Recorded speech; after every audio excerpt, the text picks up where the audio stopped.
Gwen, what's going on tonight? Jamming to the song, man. That You know what? sounded great. I love the new music. I think that's going to be a great intro for me. Tonight we have a great show. We're welcoming the Shaman and the Showman, Thomas Patrick Yes. Gormley, the Glorious Weirdo, and Charles Rosenay. I think this is going to be a great show. We're going to discuss a lot of different topics. We're going to just kind of, go with the flow. I don't have any set line questions, but without further ado, if you want to get them into the cast, let's do it.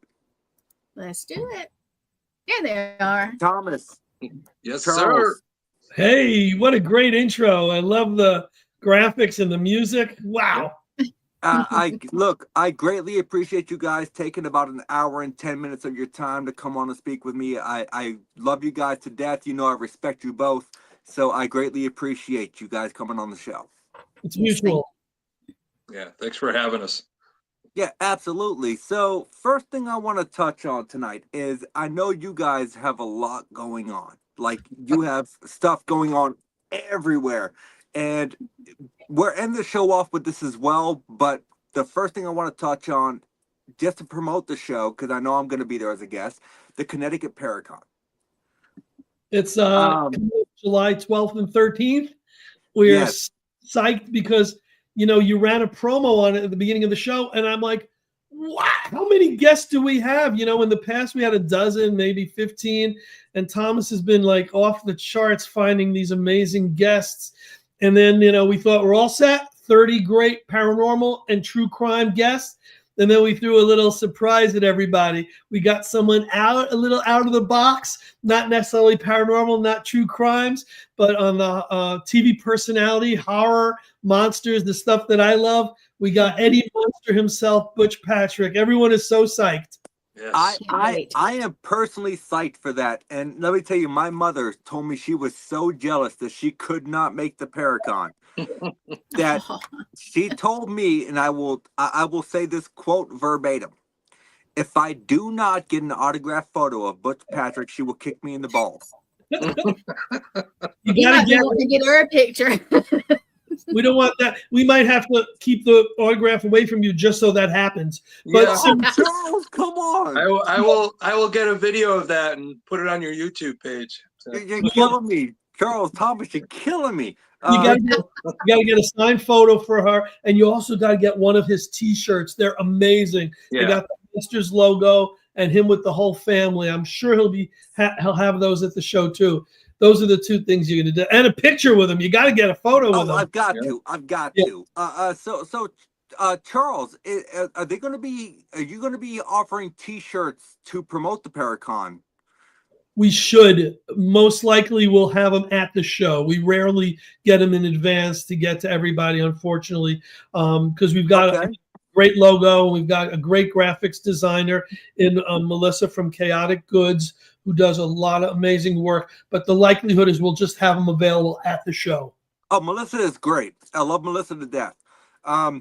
So if, say, someone being me, wanted a T-shirt beforehand so I could promote it on my podcast the week before the event, how would I go about that? Either make one yourself or I get you one of the old ones. Because we debut them at the show, and we only make them available at the show, limited edition. I love it. That's valid. Yeah, exactly. So Thomas, for those of you who don't know, the next segment we're going to go into who Thomas is, what Thomas does, and then we're going to go into who Charles is and what Charles does. So, Charles. Yeah. Actually, yeah. We'll start off with Charles because I have more of an intrigue here. Charles. Yes. What do you do as far as promoting your events? I know you do a lot of stuff. And what is your involvement in the paranormal world as far as when it comes to putting on these events? Like, how do you pick and choose your people that you're going to have as guests and whatnot? Wow, there's like 3 questions in that one question. There is. I'm like a born promoter, and I've been doing productions forever, starting with music and rock and roll, and then transitioning into horror, and now, of course, paranormal, which is kind of new. with my life. It's past 10 years. I don't consider myself a paranormal expert or a true crimes expert in any which way. I love the genre. I love doing events that are tied in with it. And I think my involvement is because we have this amazing team of the Shaman and the Showman that we're going to add Gwen to. It's going to be the Shaman, the Showman, and the producer or something. Anyway, we have what we try to do is we give people a great experience, but also make sure they have fun. So much of what I do is based around entertainment and making sure people have fun. So much of the paranormal in the past has been just so serious. It's the guys who wear the I'm haunted black shirts, and they wear the black hats, and they grow a black beard, and they probably have tattoos and piercings, and they probably have I'm the opposite. I'm just there, to make sure that I can goof on the whole thing. And it was a point where I started out as the non-believer and the skeptic and kind of the comedy guy. I'm not that anymore, because working with Thomas, I get hit in the face every time we do things with results. I see that there's so much more and so many levels, and it's so textured, and the energies and the spirits, everything we do. I like to, think that I put my stamp on it as far as entertainment and personality. But, I'm part of a team, and the team it takes it very, very seriously. And we do great work. And I'm just proud of not only the paranormal investigations that we do every other month, and not just doing podcasts and, spreading the word on this whole genre, but the convention. I mean, Paracon has, grown and grown every single year. The guests have gotten better, and it's become, a family for those who come back. You come back, Adam comes back. There's people who are there year after year, and it's like, this is great. This is the once a year we can see each other aside from online, and it's become that. But it also adds new people who are just discovering. Someone in Waterbury, Connecticut, who just heard about this may never have been to, a haunted event in their lives. They've never been to a haunted house. They've never been to a horror convention. They've never been to a paranormal investigation. Now, all of a sudden, it's like their eyes are open. Oh my God, all these things happen. And the Shaman and the Showman are there in the forefront to be able to bring them all these events. And I love that standpoint, because let me tell you, Charles, as you know, as Thomas knows as well, you guys were my first ever public event. It was the first event that I was ever invited to be a public speaker of. And let me tell you, I was nervous as hell. I remember. I was nervous last year in Salem. Like, when I got up there, I told Morgan, hey, if I start talking too fast, give me hand signals. And the only thing I could focus on was Kenneth Drake and his sunglasses. Like, why were you wearing those sunglasses in a dimly lit gym? But let me tell you, Thomas, Charles, I greatly appreciate you guys for giving me that opportunity to be on that limelight, because I've never had that before. So, well, we love you, and you rose to the occasion. I mean, you on stage with you mentioned Kenneth Drake, who's one of the world's most famous paranormal investigators and spiritualists, and he's the Hollywood medium and all that. You're sharing a stage with these people, and you're holding your own. The people were as captivated by you as they were with these big heavy hitters. So you rose to the occasion, and thank you for being part of it. Well, no, thank you for the invitation. So, Thomas, question to you now. Nate, you have a podcast now. I do, but Think about it. I twisted his arm. But he was nervous to talk on stage, but he got through that, and your path led. Now you have a podcast, and you could get the message out there. So that's big. I mean, that is what it is. I mean, speaking on camera and speaking on stage in front of like 45, 50, 60 people, that's a completely different scenario. Yeah. Because I don't want to get up there and picture everyone that's sitting in the audience in their underwear, because let's be honest, there's half of them I don't want to see in that standpoint. So for me, like, speaking on camera is really easy. Speaking on stage is a different standpoint. But you know what, Thomas, last year I was honored by you gracing the stage with me, and we were discussing the importance of history as far as it comes to hauntings. So can you tell everyone who is Thomas Gormley and what do you do in the paranormal? I don't know. I still don't know who I am, but it's a path. It's a never-ending path. I've been at this for 40 years, and I'm still learning new stuff every day. You can't be you no have older to- than 36, so how can you be at them for 40 years if Yeah. you're 36? It was my past life There I you had experience in too. So, but no, I actually am a shaman. To become a shaman is you're chosen. You're chosen by your ancestral line that it basically picks you. It starts gnawing at you. It starts knocking on the door at a young age. And if you don't answer the door, it's just going to keep knocking. And you have to get through that. You got to get on your path. You have to learn. I learn new stuff every day. It doesn't matter how long I've been doing this. I learned something new from someone that's been doing it for one day. But having that experience and being able to share that, with you guys, is, of course, especially with Charles, when we do the monthly investigations, but doing the paranormal conferences and all the different things that intertwine. But also, not only am I tuned in that way, but I'm also professionally was a criminal behaviorist down in the state of Florida. So I was a profiler as part of my job, where I had to learn about all the inmates in case something happened in that region. We had to be able to react to that. But you take that behavioral side, you take the paranormal side, and being able to see on top of that, so that knowledge that most people believe, the psychiatry of it, and then the supernatural, and mixing it together to make kind of what I do and who I am. And again, it's a never-ending journey. Charles knows I mess with him all the time, and he's been on investigations where I think he almost wanted to run out of the house. But especially when the spirits start calling my name, and I had to explain to him that my spirit guides, when a spirit needs help to transition, my spirit guides tell that spirit to just call my name through an ITC device, and it happens all the time. And Right. Charles has witnessed it through an ITC device. He's seen my name spelled out with the pendulum. So it happens quite often. And people get to experience that when they come with us, and seeing that happen and watching me help a spirit transition and watching instrumentation go nutso and then go to zero after the transition happens. People get to see that. You don't get to see that on a daily basis. You watch all the stuff on TV, but you don't see that on TV. It's a totally different experience. And I'm glad that Charles and I are able to bring that to people that come to our events.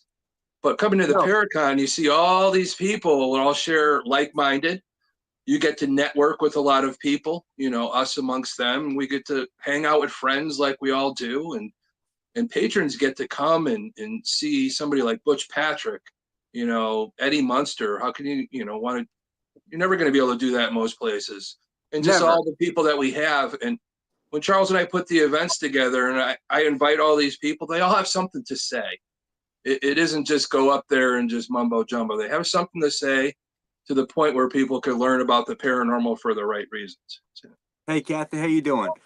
So for our viewers who are just tuning in and you're not used to the paranormal, ITC is instrumental transcommunication. Yep. Okay, so there could be multiple different instruments you could use for that. You could use a television that is set on a old school receiver that kind of has the wavelength that follows like this. Voice recorders. There's multiple different mediums that you can use for instrumental transcommunication. So, Thomas, I asked you that question. Charles, let me ask you this. I know that you were very big into music. Like the Beatles is a huge thing for you. And so what got you into the paranormal?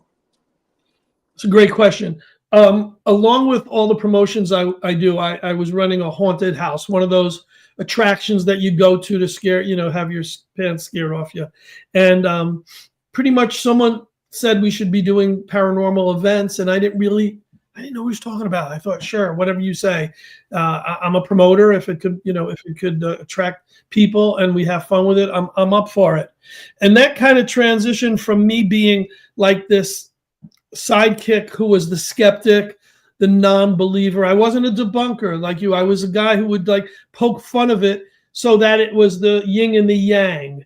And then the more I got involved with Thomas, the more I saw that it was, so many scenarios where I don't have a gift. I'm not a medium in any which way, but I take pictures and I get amazing results. That might be my gift. To the point where I couldn't play that, that other part. I became, yes, I'm still an entertainer. Yes, I'm still musical. And yes, I'm still funny. And I try to make everything entertaining. But I can no longer be that guy who doesn't believe in all the things we're doing, because it's just so blatantly, in my face at every paranormal event we do. And I feel more strongly because Thomas is smiling, but every time we do an event, we get amazing results. Now, I put out a book where people like yourselves, like us, tell the true stories of what happened to us in places that were supposedly haunted. And the book did very well, and I'm still, asking for, thank you. And I'm still asking for, more stories for the next volume of it. But I got to tell you, I already have chapters from the past handful of paranormal events that we've done, where we've gone to places like a Masonic hall, and some girls who were doing their own, on the side, investigate. They got scratched. There was, bloody scratches on their arms. I mean, things happen, and that's an extreme. But in most cases, it's a voice. We were at a place in Connecticut where the third floor, we went up there, and I guess the kids lived there, and the spirits were supposed to still be there. And a lot of times I still want to roll my eyes and say, yeah, sure. And then all of a sudden, Thomas takes out a device, and it says his name. It says Thomas loud and clear. And I'm like, it takes the breath out of me. So, someone who 10 years ago, thought of this as a peripheral thing to the horror movies, as, ghost stories are cool and all that. It's now become such an integral part of my life, my promotions, and everything I do, and everything is together with Thomas. Together, we do amazing events. See, I've never heard that story before, and I can tell you that if I was a ghost, I wouldn't be screaming out Thomas. I'd be running away. I am pretty scary looking, so. But that is an amazing story. I've never heard that before, and thank you so much, Charles, for sharing that with us. So I do have to ask Charles another question before we can carry on to my next question. So I've got this book, and I love this book. Me too. But I noticed that there's 3 exclamation points at the end of your name. He's like that. That's just how he is. And when you signed your name, you put the 3. So is this your legal name? It is. It is. Believe it or not, when I was in college, I was very much on the radio station, into music. I didn't know what I was going to yet do. I thought I'd go into advertising. So I did a lot of art. And I was in one art class. I don't even know if Thomas knows the story. I was in an art class where the teacher at the midpoint, halfway through the semester, was giving grades. And he goes, guys, nobody here is above a C, maybe a D. None of you guys, your artwork does not stand out. And I thought I was doing these great paintings. And I looked around, and everybody's was very the same. He says, so for order to you to get a great grade by the end of this marking period, and to continue on to a good grade at the end of the whole semester, you have to set yourself aside from everybody else. I love it. And I knew that I was not going to be a great artist, maybe a great DJ, maybe a great promoter, maybe a great producer, maybe a great speaker. All these things I knew that I had maybe somewhat of a talent for. I knew that I wasn't going into fine art, studio art, commercial, all that maybe. What did I do? I signed my name on the bottom in white ink with 3 exclamation marks. And at the end of the semester, he held it up and he said, is this better than anybody's? And no, it's not. But he listened to my assignment and he made himself different than anybody else. And this is the only A art that I'm giving out this semester. And I kept the 3 exclamation marks. It's been on my name ever since I signed it. The only place I don't think it's on is Facebook because they don't allow characters or whatever on there. And it's funny because when people become my friend and they know me a long time, they go, "Oh, did you drop your 3 exclamation marks?" No, Facebook doesn't allow it. No, I love that because Damn you, Facebook. I love that, and my reason for asking that question is because when I write my next book, I just want to make sure I have my information correct. So right, and I think you should start signing it with 3 question marks because you question everything. You question everybody.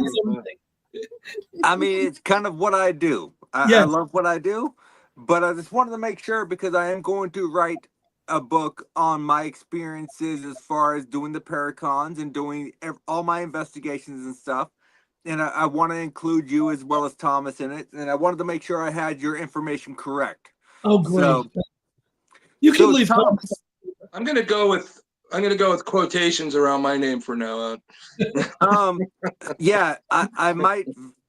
Never mind. I'm not going to say that on the live. I'll say that afterwards. So Thomas, let me ask you, what got you into your psychology of studying serial killers? Because that's kind of like, I feel like it's a tantamount to a very important aspect of how you guys work together. I think really, even back in high school, it was just like the paranormal. You know, nobody has a specific answer or why it is what it is. Same thing with serial killers. We don't know. We know a pattern, but we don't know why they think the way they do.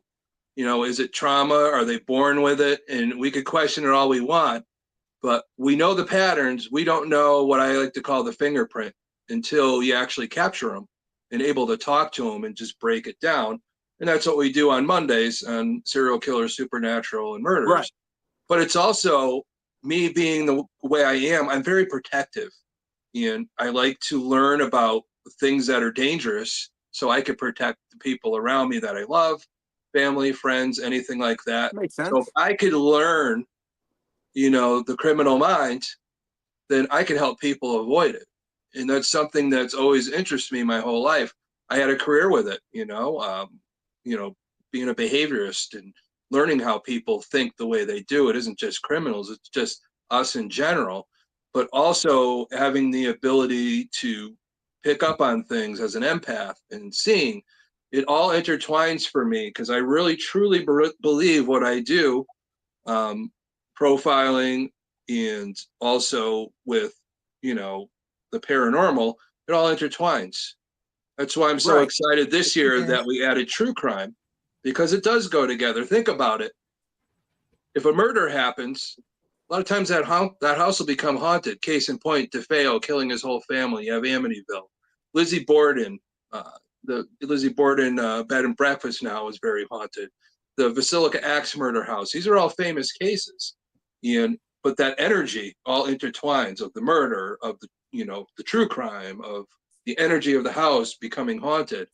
And when we do that and we come upon the Connecticut Paracon, it's all intertwined. So everybody there has a little of both. So, and it's good. And you could ask those questions and get into the mind.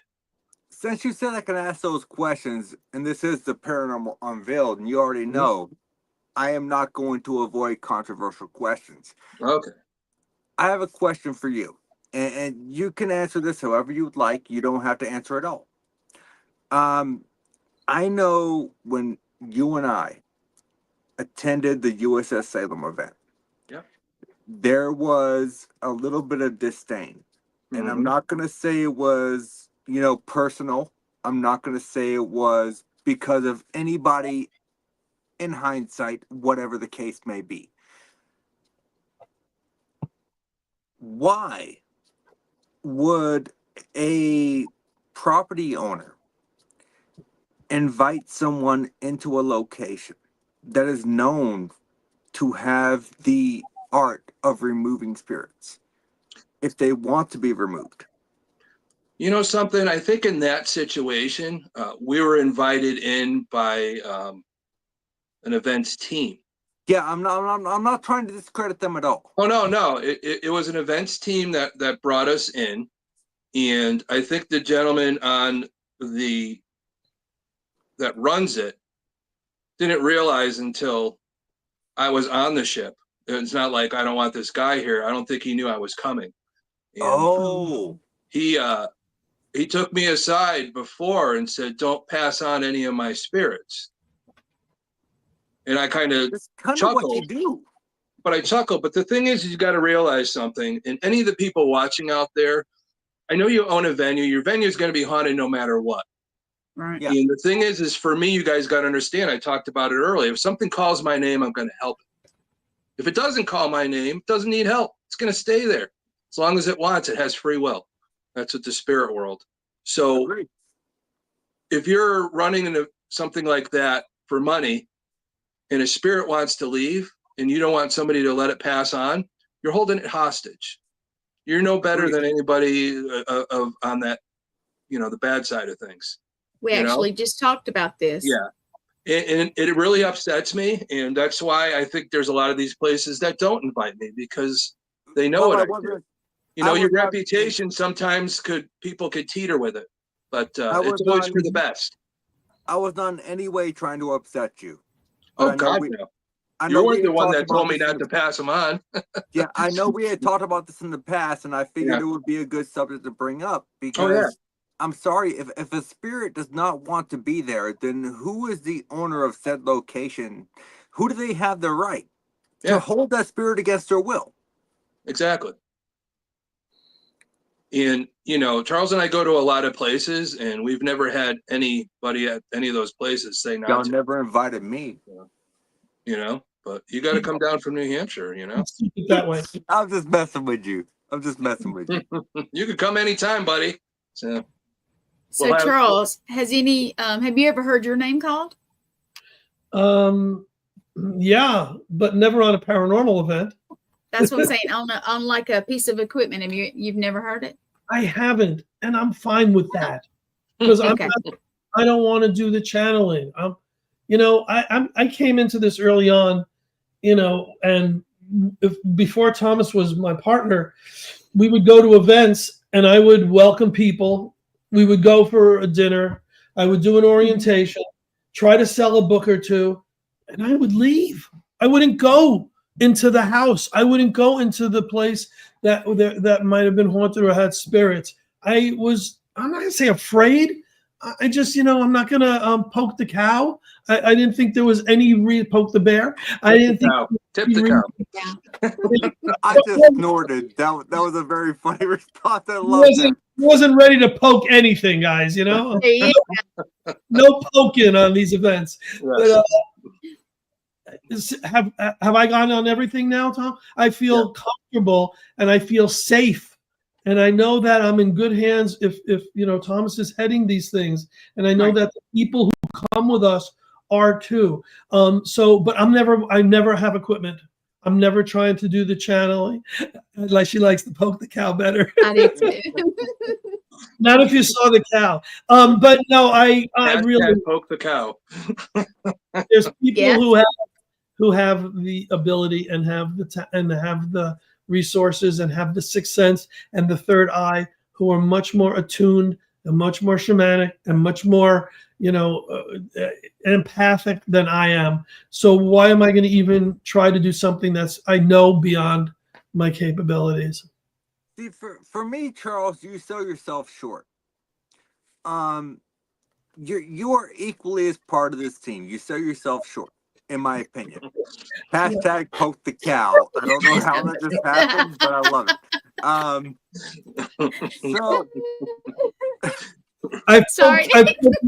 I'm not gonna lie. That completely made me forget my question. T-shirts are going to be bad. Yes, they are. All right, Nate's gonna get mad at me, and then I'm sorry. No, that completely made me forget my question. That was absolutely awesome. We love it. Is Kenneth Drake. That's who we That's who we shouted out in the beginning. Yes. He was psychic and heard us. There Psychic, you go. he was being talked about in the highest regard. Yeah. And Absolutely in the highest regard. Yeah. Oh, I'm sorry. That whole poke the cow thing just made me lose my I whole love train of it. thought. I love it. Asia. Yeah, Asia Let's see that. and Hey, Mark. Mark. Mark, how are you doing? Oh, there she is with the Morgan, there poke she is, poking the cow. Morgan, quit poking the fucking cow. Oh. So anyways, so Charles, I know you have many books out. Could you tell us about the books you've written, whether it be musical or because I know you have a lot to do with the Beatles. I know you're a huge Beatles fan. Yeah. As far as just musical history and paranormal stuff, and also I want to touch on your Transylvania tours. Yes. So I know you have those going on, and if I'm not mistaken, for people who don't know about them, there is, I guess you could say, a payment plan to if you wanted to go on them. Well, you've just done it again. You've asked me 3 questions, all enveloped in the same. Welcome to my mind. It comes in threes. We'll go backwards. The Dracula tours I've been doing since '98. We do a trip to Transylvania, the real deal, the real place, Romania, where we combine the fiction and the lore and the fun of Bram Stoker's Dracula. We follow in the footsteps of Jonathan Harker in the novel Dracula, and we combine Dracula with the actuality, the history of Vlad Tepes, Vlad the Impaler, exactly. And it's the ultimate trip. And it came about, and it's a good that you asked it the way you did. It came about because I was also doing in the travel business Beatle tours to Liverpool for Beatle fans, and I've been doing that even longer. So those were the two, my life is very much music and the genre, the horror, the paranormal, all this stuff, which all made sense because my first 2 books were the book of top 10 horror lists and the book of top 10 Beatle lists. And they're very much, companion books in that I got celebrities. Gwen's like, wow, this is fascinating. I got celebrities. No, I am actually. To give me their top 10 lists, and everyone loves top 10 lists, and everyone loves celebrities. But in one case, it was their favorite Beatles songs, Beatles movies, Beatles solo things, whatever. In the other case, for me, when it comes to the Beatles, I love some Yellow Submarine. Just not gonna lie. That's one of the best ones that the young generation likes. On the back of this one, it's me and my horror persona. And on the other one is a picture of me with Paul McCartney. So really, really special. Oh, shit. You met Paul McCartney? Yeah, 11 times. What was he like? He's the ultimate, the nicest human on the planet, and so sweet. And he was married to Linda McCartney for quite a while, and she was just as beautiful. She would always say, oh yeah, Charles, you're originally from the Bronx. You live in Connecticut. Well, right in the middle is Scarsdale. That's where I'm from. How would she remember, And so Paul and I used to publish a magazine on the Beatles years ago. And for 20 years, we would send them copies. And she'd go, oh yeah, Paul and I get those. We love those. Wow. So yeah, I was, really, really big and still big in the Beatles world. If someone's a Beatle fan and they're in New England, we're having the Fab Four Music Festival. It's coming before our Paracon. It's May 17th at Dudleytown Brewery in Windsor. I'm sorry? That graphic, I'll be sure to share it. Oh, great. Yeah. And this is the same location where we're doing our summer psychic fair fest.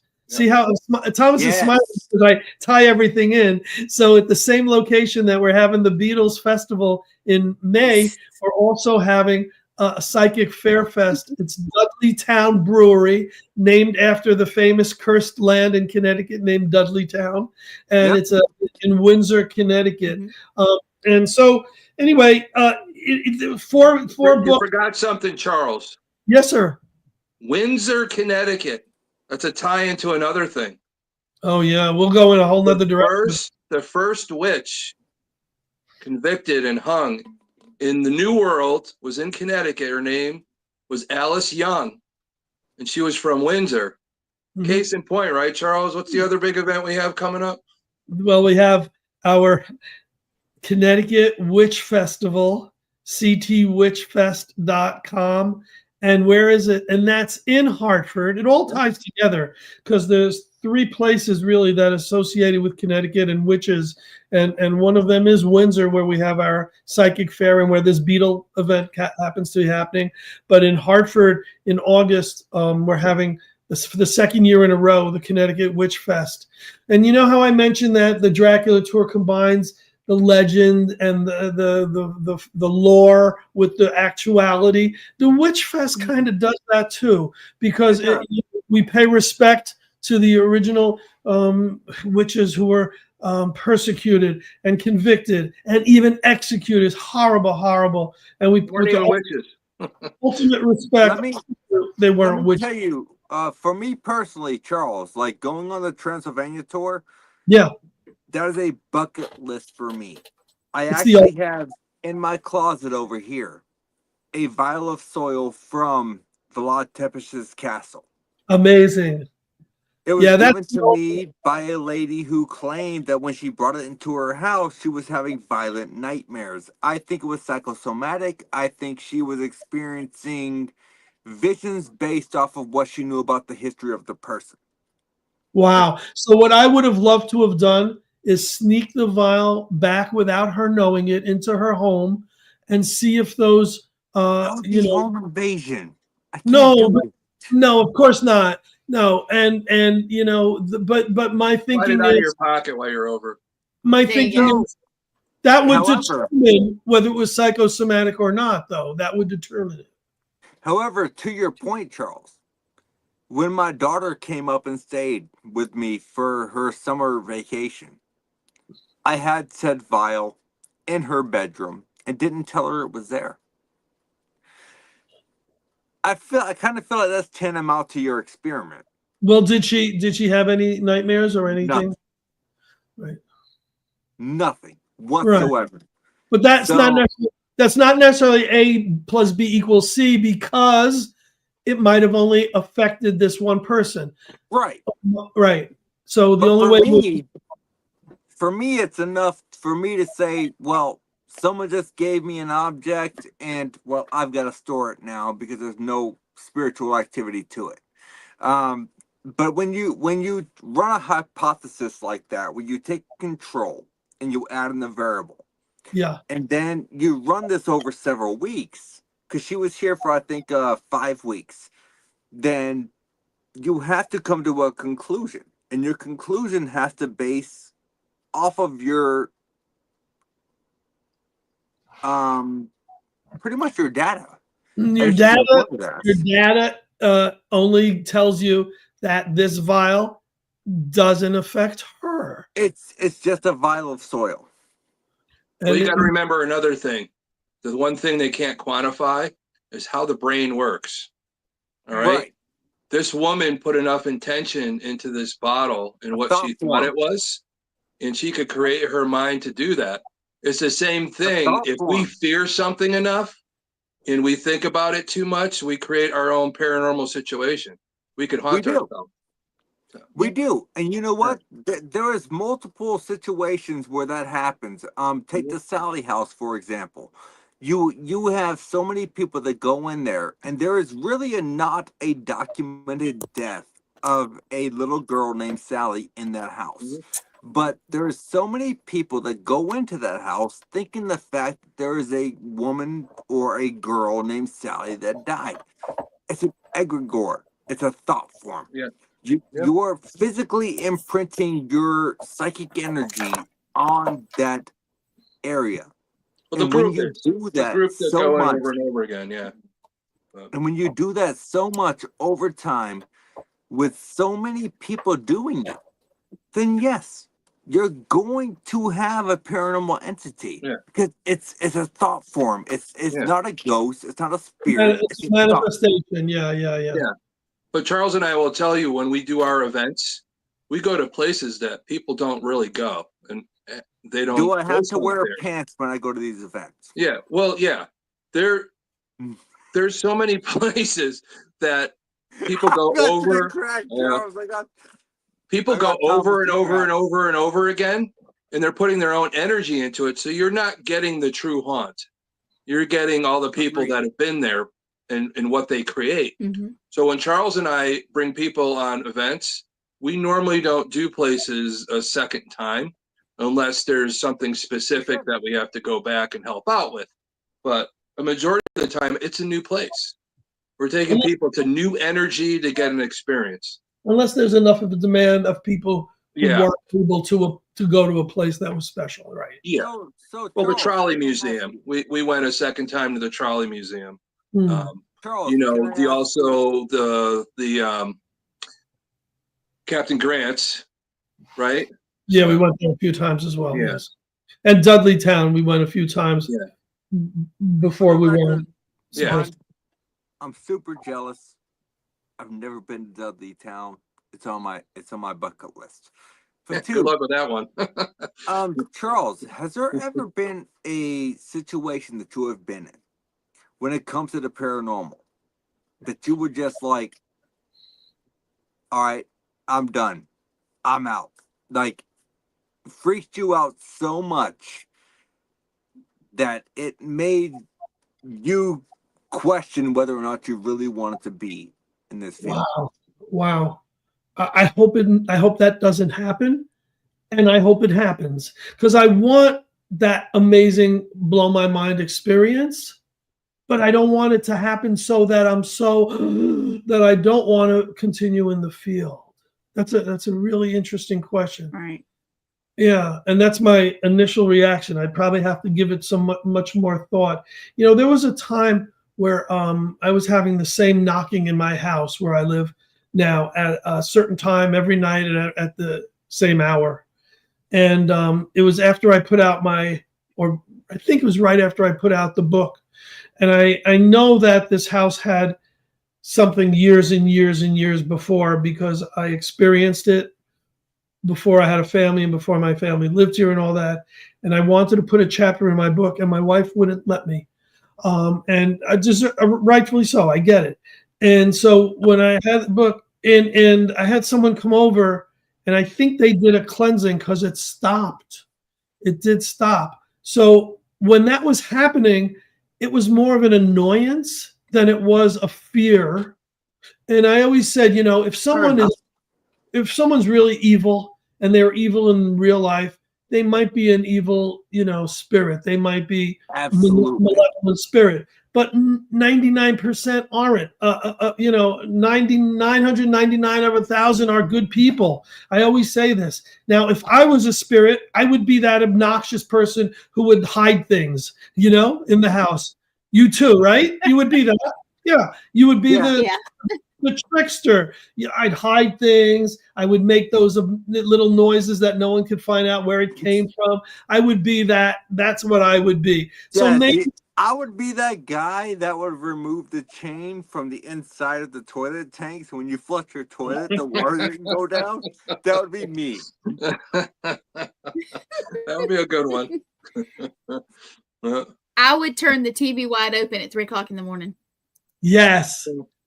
Absolutely.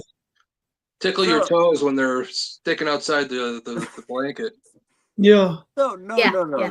Thomas, you don't mess with toes when it's sticking outside of the blanket. Because that'll scare the living what out of you. I want to see you pee your pants, man. Yes. That's wrong. You don't do that. So let me tell me what to do. You don't know me. So Thomas, I do know you actually. Yeah. I know you very well. Yes. So let me ask you, has there ever been a case that you have taken on in all of your years? And I know your experience, I know what you do. That there was a spirit that you just could not convince to move forward, to move to the light. Like it was just, it would not allow it. Still, I still working on it. I think the problem with this spirit is there's a place I frequent a lot. I've had events there. It's called Gallery 53. It's in Meriden, Connecticut. And several psychics have picked up on a man that was bludgeoned while he was intoxicated. He crawled down into the basement of this because there's one of those Bilko doors outside, and he might have been a street person. Somebody beat him up, killed him, knocked him out. He was still drunk at the time. He climbs down in, and all these people witness and feel him by this oil tank that's right near the Bilko door. So, you know, several times I've gone to try and help this spirit pass on. But I think the problem is he died while intoxicated, and that frame of mind that he had at the time is Hello, not Brandon. letting him have that free will thinking. And the thing is, in the shaman world, when you die, the shadow part of you, almost that Peter Pan-like thing, holds you back. Right. You have to cut the cord. But if he's still intoxicated, he's not have that frame of mind to want to go. So we had an SLS camera going, and you know, my friend JB that you met, and she was doing the Estes method, which is putting the headphones on, listening to the SV7 spirit box, pulling in messages, and being blindfolded so you can't read lips. So I had the SLS camera on her while I was asking questions, and you could see her, and then the spirit pops up on the SLS camera, which is the green stick figures, and you know, look like they're wiggling around, and it would want to, it says it wants to leave. And as we start talking to it, trying to guide it, another spirit pops up, which is that trauma of what happened to him. And then all of a sudden the voice changed to being angry, like, oh, okay, I'm this is what I am. And it's a back and forth between its trauma and it wanting to leave, and it's stuck in that process. And you're trying to talk to it, it's almost to the point where I might have to go with another couple people where one could hold off the shadow enough and get its attention away, where we could fully concentrate on the intoxicated spirit to get it to move. And it's been difficult. I've tried, I think I'm up to 5 times now. And it's like, I know he wants to leave, and it's very frustrating. You know me, I like to finish things. I don't like you to leave absolutely things do. hanging. I know you. Yeah. I won't give 100%. up. I never give up on somebody, especially a spirit that needs help. So.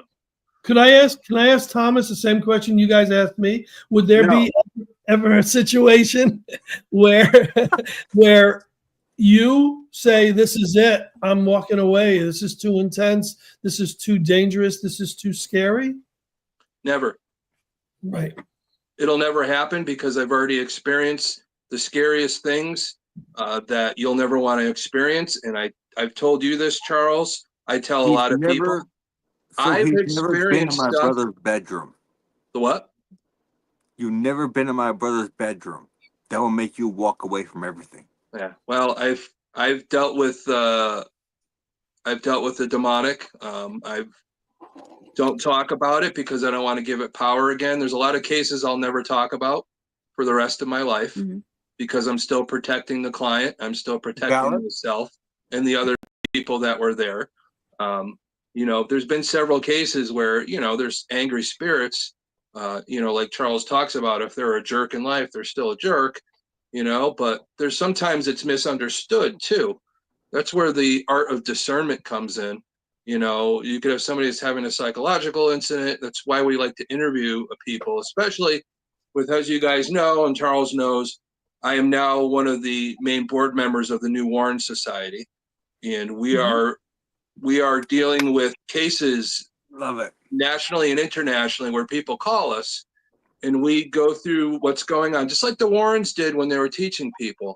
They had students go out and do this, and then if it's a real troublesome case, we're going to go. So we're dealing with some of the worst cases that you'll ever witness. But also on top of that, I am one of the main people for the new Wardruna Healing Society. We were on Adam's podcast talking about it.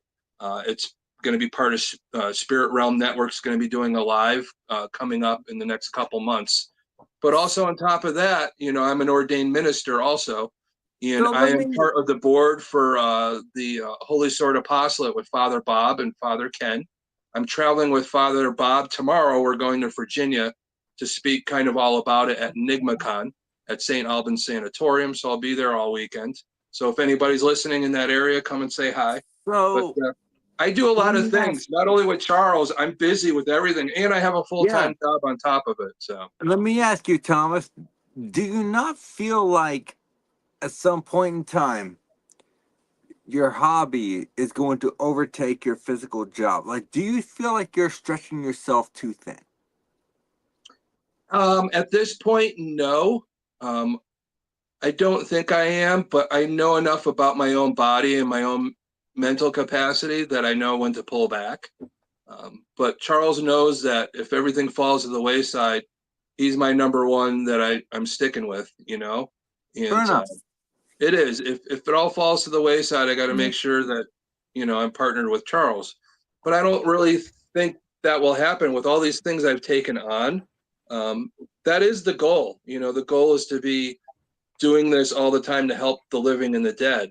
No matter what Charles and I do, whether I do it with the Warren Society, with Wardruna, with the Holy Sword Apostolate, which is all intertwined, you know, we're helping. And again, I've told it from day one.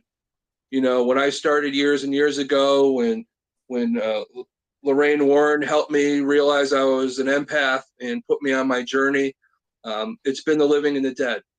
That's all I want to do, and all this stuff is great. You know, it's great to do, and it all corresponds with that. But when you take it all in a whole, it looks like I'm very busy. But again, my focus is the living and the dead. Fair enough. Fair enough. So we're hitting about the hour point. I see we're at about 58 minutes. Yep. It's fine. You can go over, no problem. Are you going to ask him the question? Which question? Briefs. The question you ask everybody. Boxers. Yes, that's what I'm getting to. But that's what I'm saying. We're Thank at you. about that point. So Charles, Yep. Sir. I like to end every podcast off with a multi-part question. Okay. Okay, well, you've asked me multi-part questions the whole night, so it makes That's sense. what I do. That's what I do. It's going to be 6 questions this time. He's doubling up. You know what, Charles? You know what, Thomas? Just sit over there. I'll get to you in a minute. Just hold your own. So, Charles, everyone that has ever been involved in the paranormal, and here's the thing: I know you've done the Transylvania tour, so I don't know where your answer is gonna go. Everyone in the paranormal has a bucket list. If there was a location that you have never visited that you would want to go, what would that location be? A haunted cow farm. So I can poke the cow. The cow. God damn it. I knew that was coming. Hashtag poke the cow. Put it up, Gwen. Put it up. I got it. I got you. I got you. Yeah. There you go. Oh, yeah. There it is. Not what I expected. You asked for it, Nate. You asked for it. You know you're going to get that from the Showman. So He's not even finished. I'm not even sure if my other 2 questions are right. No, you got to ask him the rest. Okay, so Charles, I'm going to ask you the rest. If you're going to poke the cow, who are you bringing with you? They could be alive or dead. Doesn't matter. Coming with me, Nathaniel Elwell. You were poking the cow right next to me, brother. God damn it! I don't like this. I don't like this. This is going. Yeah. Okay, so you've got a cow farm. And we're poking the That's right, cow, Asia. and you have one piece of equipment that you can bring with you. You cannot bring anything else. What are you bringing? Just to get serious for a second. Whenever we do paranormal investigations, and I ask Thomas to hand out, all the meters, all the equipment, all the ghost gear, he says the best piece of equipment is right here. I've learned that from him. And it's your own power of knowledge. It's your own perception. It's your own intent. So I agree. I would bring him with me because I don't think there's a stronger power of perception and intelligence and intent out there. No piece of equipment, no cow poking item, nothing. All seriously, could ever do the same as a human could. And in this case, that would be my answer for that. That would be honestly my favorite answer for that question that I've received thus far. So Thomas, That's cool. we're gonna go ahead and reverse the roles here. So you have a location. What's your bucket list location? I think I like to poke the cow too. No, I'm kidding. God damn it. Poke me. Like, what is wrong with y'all? Well, actually, I've said this before, and I don't think it'll ever happen. I don't think it'll be allowed unless one of you guys becomes president of the United States. I want to do the White Vote House. for me. Yeah, I want to investigate the White House. Any place. Oh, I would love that. No place is off limits. I would love that. The rumors of the demon cat that they say roams the halls, as well as Abraham Lincoln haunting the West Wing. Like, I would fucking love that. But you got to remember, you know me well. I'm a big historian. Oh, yeah. And for me to have the opportunity to possibly talk to a spirit like Abraham Lincoln would be unbelievable. No, absolutely it would be. Where else can you go to get that type of history? Awesome. So we got the location. Yep. Thomas, if there was one person, dead or alive, they do not have to be involved in the paranormal, but if you want them to be, they could be. Who are you taking with you? Well, I take her with me all the time. Ever since my mom passed away in 2012, she's become my main spirit guide. She's always with me. So I always got to make sure she's with me because she always keeps me grounded. She always gives me the right intention. And that's why people like Charles is able to go into locations because a lot of my spirit guides, what I do, it's not me. I'm a conduit. They work through me. Yeah. And, I listen to what they say, and my thoughts, when I go into meditation, when I go into a location, they're not my thoughts. It's the spirit guides telling me what to say. I'm a songwriter. I write a song and all that. And it's like, where did that come from? It's the same way the thought comes in my mind. Where did that come from? Why did I say that to spirit? Why did I say that to this person to help them on their path? I don't know. It's not me. It's working through me, and my mom's my main important spirit guide. You know what? That's a great answer. And so the final part of the answer, if you had to choose one piece of equipment to bring with you, what piece of equipment are you bringing and why? Charles already said it. It's always the perfect thing, but not to be, maybe to expound on that. You can expound on it all you want. I think some of the most crazy things that have happened with equipment with me has probably been the SLS camera. Yes, I agree. We need more cowbell in the words of Christopher Walken. Yeah. Definitely more cowbell. But the thing with the SLS camera, the thing I love is when I'm communicating with spirit, if I were talking to you and my back was to you, you'd probably get upset. But on an SLS camera, if a spirit pops up, then I know I'm facing it and I could communicate face to face. I could say, hey, wave your hand or anything like that. And I've had some crazy stuff happen. And Charles knows, I talk about it in our library talks all the time, where there was a spirit of a person that bludgeoned his wife to death in front of his 6 children. And I went into this home knowing about this death back in the early 20s. I point the SLS camera and up pops 2 spirits, and one looks like it's bludgeoning the other one to death. As there's loud knocks going on the wall as loud as 22 gunshots. This is on my SLS camera. And we were at the Trolley Museum, and we were in the area where it was the museum, and there was a figure on top of one of our patrons. It looked like a little monkey. And as it's touching his head, I said, "Do you feel anything?" And he's touching right where the figure's touching him. So he says, "I feel it here," and you can see the figure touching him. So it's incredible footage a lot of the times. Can you debunk it? Possibly. You know, nothing's foolproof. But when you say something, wave at me, or it's repeating something from history, or when somebody's getting touched and they're pointing, not knowing, they're not seeing it, they're pointing right where the thing's touching them. It's pretty, you know, my favorite word, Charles likes to make fun of me, profound. You know, as long as I don't say it 50 times in one night, I'm sure it's pretty safe.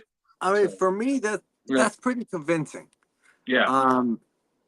You really can't argue with that unless you have any kind of exponential facts that people don't really know about. Yeah. But you know me, after doing this so long, if I put something online, you know damn well that I've looked at that hundreds and hundreds of times, like somebody like yourself, Nate, would do. Oh, you know, you could take it to the bank, because I'm not one to put that stuff out there. But if I put it out there, I stand behind it. That's as true as you're gonna get. So. And you know damn well I will be the first to rip it apart. Yeah, but you won't be able to. So. But that's what I respect about you, and that's why I love you. So that's the only reason why I'll put it out, because I know nobody's going to be able to rip it apart. We're going to go ahead and end off the show here, because I realize we've run a few minutes over. But Thomas, can you tell us, you know, where can we find you? Like, plug your stuff. Well, I say all the time, I don't want anybody to find me. I'm in hiding. I'm private. Okay, well then, no, I'm kidding. Facebook, Thomas Patrick Gormley, Archangel the Paranormal.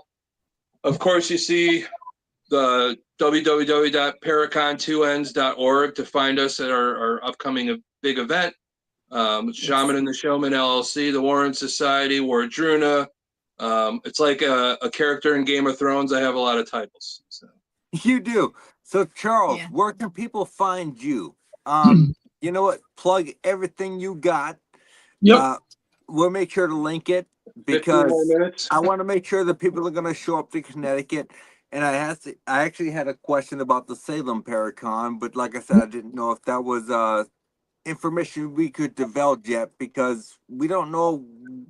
I guess it's too early to tell what's going to happen, right? Well, we have the location and we have the date. It's November 15th weekend, and it's at Salem State University, which was where it was the first few years. We're going back to our roots. We're going to be doing that in November, but we're not announcing or setting any dates, because we don't want it to take away from Paracon, which is the main thing we're producing and promoting. And that, of course, is in the middle of July. It's in Waterbury, Connecticut. The best way to get information or tickets or see who all the guests are is at the website, www.paracon, and it's CONN for Connecticut, paracon.org, not .com. For my books, the book of top 10 horror lists, it's www.bookoftop10horrorlists.com. For the what you hold True Ghost Stories of Connecticut, it's www.paranormalconnecticut.com. And I mentioned the websites. Anyone can get them on Amazon, and it's probably the best way if you want just a regular copy. And if you have Amazon Prime, you don't pay postage. It's the cheapest way. But if you want a signed copy, you got to get in touch with me through the websites, and I'll gladly sign and send. No, Charles. Show up at the Paracon. And show up at the Paracon and get them all. I can tell you that I have read this book, and there was more information about Connecticut that I never knew. Yep. And I firmly believe that I am one of those people that pretty much knows everything there is to know about the paranormal. This shocked me, because there were things in this book that I did not know. I did not have knowledge of. Yeah, a lot of mind-blowing stories. And you mentioned how great it is to learn about Connecticut. I think that's secondary, because I think that someone from Ottawa, Canada, from Oshkosh, anywhere, who loves reading ghost stories and loves reading true experiences, they're the ones that are going to love the book. It could be true Yes. goers of anywhere, and it'll have the same, the same cachet. And then for the Dracula tours, which is on your bucket list, we've been doing it Yes. since. So Charles, if I'm not mistaken, your company does I guess you could call it payment? Yeah, you put down a deposit. You don't have to pay till we get closer. We do it every October. It's October 28th through November 4th. Go to dractours.com, DRAC, short for Dracula, dractours.com. And next year we're doing a ghost tour to England where we're going to go No to shit. Yeah, we're doing a Jack the Ripper, and we're Oh doing man. Highgate Cemetery and Borley Rectory. You're ripping my heart out right now. Start saving. Start saving up. We haven't done that in 10 years, and we're doing it again. The Shaman and the Showman are going to be, your hosts for this amazing event, and it's next summer. So that's one of the things we got to put on the calendar and add to Serial it. killers and supernatural in England. True crimes, paranormal. You guys baby. put it on the calendar Yes. and I'll promote it. You put it on the calendar and I will promote it. Unfortunately, go. I have too much child support to go. But Yeah. I'll promote. I'll share. I'll do what I can. Well, Excellent. promote Poke the Cow. I guess my next piece of paranormal equipment should be fucking Oh, it will be. It will be. I'm gonna have Lauren Hellickson make you one of her pieces of equipment to look like a cow. I love it. I love it. No. I don't love it. Like what? Yeah, you do. You love it. It's coming. This will be It our will se- be here. Yes. This will be our secret. No one else heard it. No one else saw it. No one else sees Oh the no, hash. nobody hashtag. else. It's whatever. I'm good with it. Yeah. But guys, we're hitting the end of the hour. So Charles, Thomas, you guys, whenever order you choose, plug your stuff, man. Where can we find you? What events are going on? Where can people buy tickets? Tickets, the best way is just go to the website because it's a long ticket leap address. Just click on the click link on paracon.org, PARACONN.org. If it's too confusing to find all those websites for my books, and if you can't go to the convention because you live in LA or whatever, go to Amazon and under the books type in my last name, Rosenay, Rosenay, and So all my Charles, all my. can you send me those links so I can share them on my Facebook? Of course, yeah, on the way. Definitely. Thank you. Good. Please carry on. And then I won't leave Thomas anything to promote other than the Witch I Trial have a Festival. few things up my sleeve. Yeah, so I'll leave you with the Witch Trial. I'll leave you with Salem, and I'll leave you with our next paranormal investigation in September, which we haven't announced yet. So you can do all that. So Charles, don't leave yet. After the podcast ends, I need you here for like 2 or 3 minutes. It's the Pokecast, not the podcast. The Pokecast. Oh, the Pokecast. Yeah. I like it. Well, remember, just anybody out there that wants to come to the Paracon, if you live out of state and you want to join us for the whole weekend, there is a link on there to click for discounted hotels. All right. But if you're coming as a group, I suggest, an Airbnb, a Vrbo, whatever. Make sure you join us because we have a few other things up our sleeve we haven't released yet. We still have another guest that might be coming that is very well known. So we're keeping it secret right now because we don't want to give everybody everything right away. We like to lead up to the Paracon a little at a time, just to, keep it going and keep it exciting and like it is going to be, and go from there. So. Well, guys, I can tell you, I love you both to death. I love you too. I think the world of you guys, and I surely hope that I have someone on stage with me when I come to Connecticut because I cannot do that shit by myself. I can't do it. I'll try. But I went on Amazon. I ordered a giant cow. A giant cow. you know what? I don't care if it's a giant cow or what it is. As long as I got someone on stage with me, I can't public speak by myself. Yeah. But I'll try. But guys, I love you all to death, and I thank you so much for taking an hour and roughly 15 minutes of your time. Yeah. It's mutual. We love you. Yeah. Gwen, so nice meeting you. We can't wait to see you at the convention as well. Thank you both. Yes, thank you. And I will talk to you guys soon. Oh yeah, I know. Yeah, hold out for a minute. I'm gonna drop you downstairs. Yeah, just Don't hold you on for a tell me minute. what to do. Poke the Alright. cow. Yeah. There we go. There we go. All right.